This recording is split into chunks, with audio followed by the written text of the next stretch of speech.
हमारा ब्रह्मांड अनगिनत रहस्यों से घिरा हुआ है, जहाँ निरंतर सृष्टि, विकास और विनाश का चक्र चलता रहता है। कहीं नए तारों का जन्म हो रहा है, तो कहीं संपूर्ण सौरमंडल टूटकर बिखर रहे हैं। कहीं प्रकाश उत्पन्न हो रहा है, तो कहीं प्रकाश भी समय के अथाह अंधकार में खोता जा रहा है। इस अनंत ब्रह्मांड में असंख्य नक्षत्र, ग्रह, उपग्रह, धूमकेतु, उल्कापिंड और अज्ञात खगोलीय संरचनाएं फैली हुई है। ऐसे रहस्य जिनकी केवल एक झलक तक को आज तक कोई बुद्धिमान जीव पूरी तरह से समझ नहीं पाया। लेकिन इन सभी रहस्यों के बीच सबसे अधिक अद्भुत रहस्य है जीवन तथा एक मुट्ठी प्राण, एक छोटी सी चेतना, एक क्षणभंगुर अस्तित्व, जो अपनी नश्वरता को जानते हुए भी अनंत को समझना चाहता है। पृथ्वी पर मौजूद करोड़ों जीवों में एक ऐसा जीव भी जन्मा जिसका शरीर भले ही कमजोर हो, जिसकी आयु भले ही सीमित हो, जिसका अस्तित्व ब्रह्मांडीय पैमाने पर धूल के एक कण से भी छोटा हो, फिर भी उसके मस्तिष्क के भीतर एक विचित्र अग्नि जलती रहती है। अज्ञात को जानने की अग्नि, अनदेखे को देखने की अग्नि, असंभव को छू लेने की अग्नि। परिस्थितियां अनुकूल हो या प्रतिकूल, वह रुकता नहीं। प्रकृति से बार बार पराजित होने के बाद भी वह फिर उठ खड़ा होता है। तूफान उसे रोक नहीं पाते, अंधकार उसे डरा नहीं पाता, क्योंकि वह जानता है शक्ति केवल मांसपेशियों में नहीं होती, वास्तविक शक्ति विचारों में छिपी होती है। एक पत्थर को तोड़ने के लिए वह अपने हाथों को अधिक शक्तिशाली नहीं बनाता, बल्कि वह ऐसे किसी शक्ति, ऐसे किसी साधन की तलाश करता है जो केवल पत्थर ही नहीं बल्कि एक पूरे पर्वत को भी चीर दे। यही बेचैन सोच, यही अथाह जिज्ञासा, यही उन्मत्त खोज उसे बाकी सभी जीवों से अलग बनाती है। लेकिन क्या वास्तव में उसे इतनी आवश्यकता है? शायद नहीं। उसे आवश्यकता है तो केवल दिन में थोड़ा भोजन और रात में विश्राम के लिए एक शांत जगह की। परंतु वह इतनी छोटी सीमाओं में संतुष्ट नहीं होता। उसके भीतर का शून्य थोड़ा और चाहता है। वह सुख चाहता है, वैभव चाहता है, शक्ति चाहता है, अमरत्व चाहता है। लेकिन इन सब के बाद भी उसकी इच्छाएं, उसके भीतर का शून्य कभी शांत नहीं होती। पता नहीं क्यों उसे खोज करने में, नए आविष्कार करने में एक विचित्र आनंद मिलता है।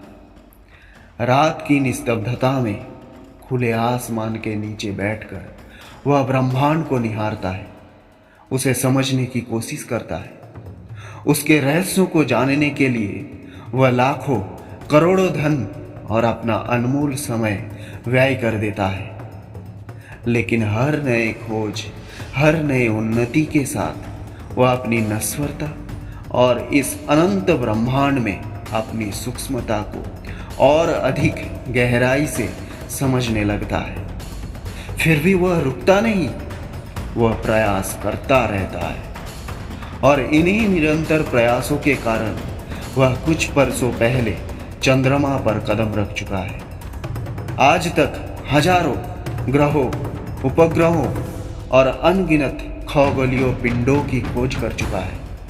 लाखों संभावनाओं और अनुमानों को जन्म दे चुका है। लेकिन एक प्रश्न हमेशा से उसके मन में जीवित है। क्या हम इस विशाल ब्रह्मांड में अकेले हैं? क्या इस अनंत अंधकार और असंख्य तारों के बीच किसी दूरस्थ ग्रह या उपग्रह पर हमारे जैसी ही कोई और या फिर अलग जीवन तथा प्राण मौजूद है? पृथ्वी से लाखों करोड़ों आलोक वर्ष दूर भीरा नक्षत्र मंडल में स्थित एक रहस्यमयी ग्रह ऐथिरा। पृथ्वी से लगभग 100 गुना विशाल ये ग्रह कुदरती और दैविक शक्तियों से परिपूर्ण है। यहाँ का प्रत्येक प्राणी विचित्र रूप से इन शक्तियों को समझने और अपने भीतर समाहित करने में अत्यंत माहिर है। ऐथिरा के अधिकांश जीव शक्ति, चेतना और आत्मा के रहस्यों को समझ चुके हैं। इसी कारण वह समय के साथ साथ स्वयं को अधिक से अधिक श्रेष्ठ और शक्तिशाली बनाने के लिए सदैव प्रयत्नशील रहते हैं। एक शक्तिशाली योद्धा सदैव दूसरों को कुचलकर स्वयं आगे बढ़ना चाहता है।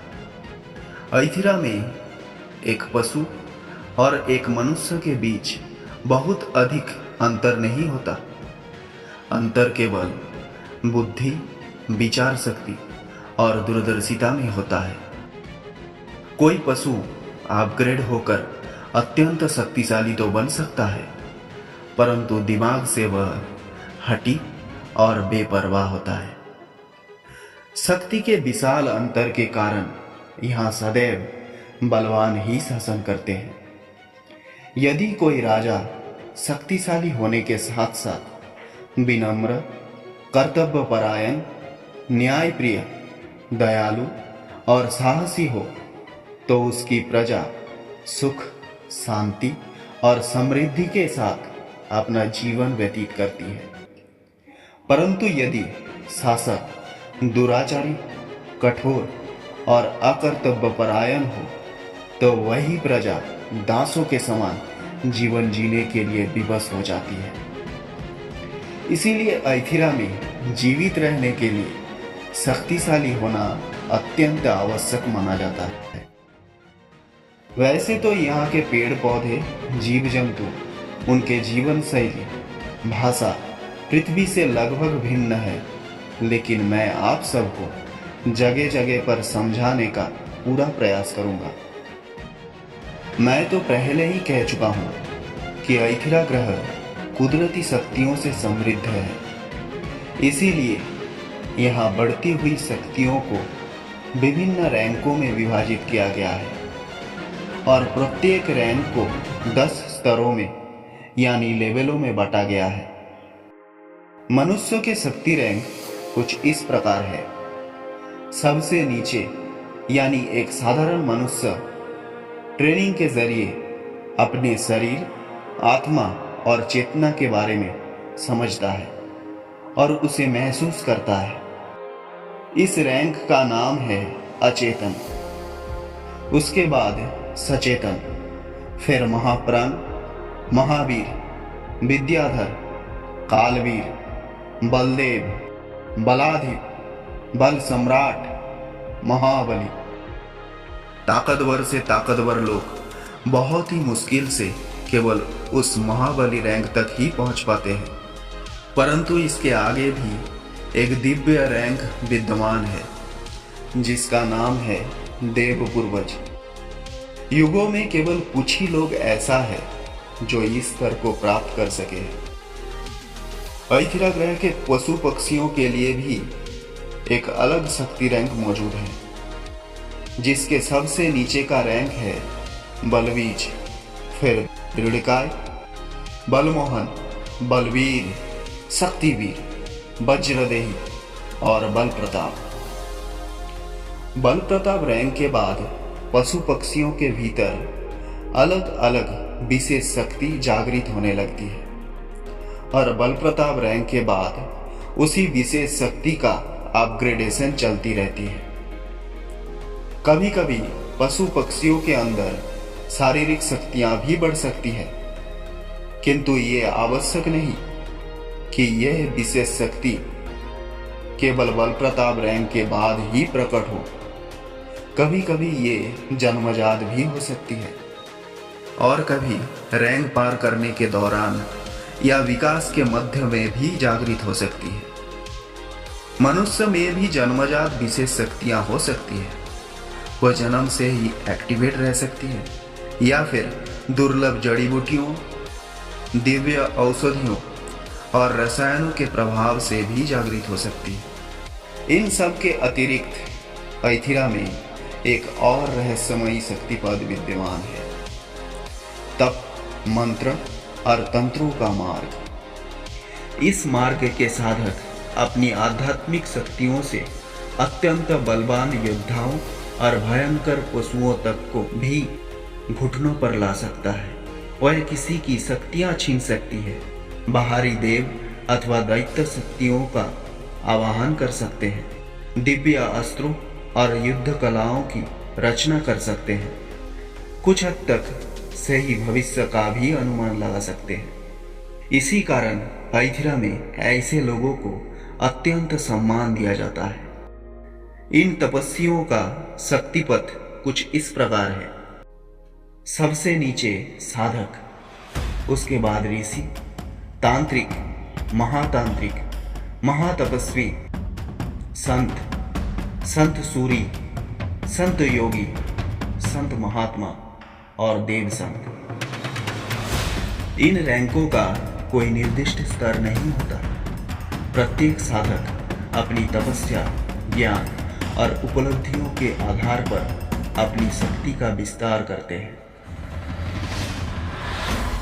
लेकिन फिर भी इन सारे रैंकों के बीच 3 स्तर मौजूद हैं: निम्न, मध्य और उच्च। ये कोई लेवल नहीं, बल्कि रैंक में स्थित उपलब्धियों के भाग हैं। ऐथिरा ग्रह पर एक उच्च स्तर के तांत्रिक को भी अत्यंत सम्मान प्राप्त होता है। यह अमृत विद्या यानी औषधि विज्ञान का भी अपना पृथक शक्तिपथ है। सबसे नीचे औषध शिष्य, फिर तृणवेदी, रस संग्राही, भैषजकार, रसायन साधक, व्याधिनाशक, प्राण संयोजक, महाभैषज्यविद, धन्वंतरी प्रभुत, अमृत सृष्टा महर्षि। रसायन साधक स्तर तक व्यक्ति को जड़ी बूटियों की परिचय और औषधि निर्माण की मूल विद्या सीखनी होती है। व्याधिनाशक स्तर से उसे रोगों का निर्णय, उपचार तथा शक्तिवर्धक रसायनों का निर्माण भी आना चाहिए। यह पेशा शारीरिक रूप से उतना ज़्यादा शक्तिशाली तो नहीं होता, लेकिन इंसान हो या जानवर, रोग, चोट, घाव तो होगा ही। इसीलिए इन सबको भी बहुत सम्मान मिलता है। इसका भी 3 स्तर मौजूद है: निम्न, मध्य और उच्च। ऐथिरा के पेड़ पौधे भी असाधारण होते हैं, जिसमें मनुष्य और पशुओं के लिए शक्ति को आत्मसात करना और अधिक सरल हो जाता है। वनस्पतियों के शक्ति रैंक कुछ इस प्रकार है: जीवांकुर, शक्ति वृक्ष, चेतन वृक्ष, दैव वृक्ष, तिलस्मी वृक्ष, प्राणाधार वृक्ष। हालांकि पेड़ पौधे के लिए यह व्यवस्था अत्यंत अनिश्चित मानी जाती है। कोई शक्ति वृक्ष हजारों स्तर यानी लेवल पार करने के बाद भी उसी रैंक में रह सकता है, जबकि कुछ पौधे कुछ ही स्तरों में चेतन वृक्ष बन जाते हैं। कुछ दुर्लभ वनस्पतियां तो जीवांकुर से सीधे चेतन वृक्ष बन जाते हैं, अथवा शक्ति वृक्ष से सीधे तिलस्मी वृक्ष बन जाते हैं। इसी कारण वनस्पतियों की शक्ति का अनुमान लगाना अत्यंत कठिन होता है। ऐसे ही कुदरती शक्तियों से समृद्ध होकर ऐथिरा के निवासी अपना जीवन व्यतीत कर रहे हैं। किंतु जैसे हर सिक्के का दूसरा पहलू होता है, वैसे ही ऐथिरा के गहन अंधकार में एक भयावह काली शक्ति जी रहा है, कुछ ताकतवर शक्तियों में दबकर। फिर भी पता नहीं कैसे वह समय के साथ साथ और भी ज्यादा शक्तिशाली और भी ज्यादा प्रबल होता जा रहा है। क्या वो ताकतवर शक्तियां रोक पाएंगे, या फिर प्रकृति स्वयं किसी ऐसे अस्तित्व को तैयार कर रही है जो इस विनाशकारी अंधकार का अंत करेगा? नमस्कार दोस्तों, मैं हूं एस चौधरी और मिस्टिक फैंटेसी में आप सभी का स्वागत है। अगर आपको सुपरनैचुरल कहानियां, रहस्यमयी शक्तियां, फैंटेसी की अनदेखी दुनिया और सस्पेंस से भरा रोमांच पसंद है तो जुड़िए मेरे साथ, क्योंकि इस कहानी में आपको देखने को मिलेगा अद्भुत शक्तियां, नए नए लोग, रहस्य, सस्पेंस, एक्शन, ड्रामा और इमोशन से भरा एक रोमांचक सफर। तो जुड़िए मेरे साथ और सुनते रहिए हर रविवार 9 बजे सुप्रीम ओरियर चैप्टर 1, सिर्फ और सिर्फ मिस्टिक फैंटेसी पर।